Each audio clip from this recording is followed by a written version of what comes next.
In this video, I'll show you how to remove a credit or debit card from your Adobe account, also known as removing a payment method from your Adobe account, step by step, so you can manage your billing details quickly and safely without any confusion. To begin, open any web browser on your device and go directly to the Adobe website. Once the page loads, sign in using your Adobe ID and password. Make sure you're logging into the correct account, especially if you manage multiple Adobe profiles. After you're signed in, look toward the top right corner of the screen and click on your profile picture. A menu will appear. From this menu, select the option that says Manage Account. This will take you to your Adobe account dashboard. On the Manage Account page, look for a section labeled Plans and Payments. Click on it, and a drop-down menu will appear. From that menu, select Plans. Here, you'll be able to see your active subscriptions, along with the payment methods currently linked to your account.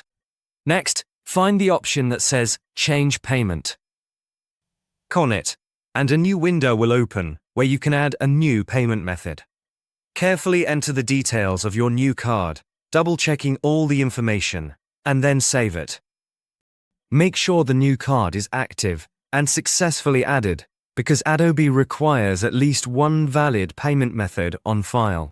Once your new card has been added and set up for future payments, you can move on to removing the old card. Adobe does not allow users to directly delete old cards themselves, so this step requires contacting Adobe customer support. To do that, look for the Help or Chat icon on the Adobe website and start a support chat. When connected to a support agent, clearly ask them to remove your old card from your account. The agent will verify your information and guide you through the process. After they complete the request, they will confirm that the old card has been removed. Finally, go back to your payment methods section and double-check that only your new card is listed. Once you see that the old card is gone, the process is complete. Before you go, if you want to keep your Adobe account and online payments more secure, I recommend using NordVPN. It helps protect your connection and keeps your personal and payment data private, especially when managing accounts online. Use the link in the description to try NordVPN at a great price.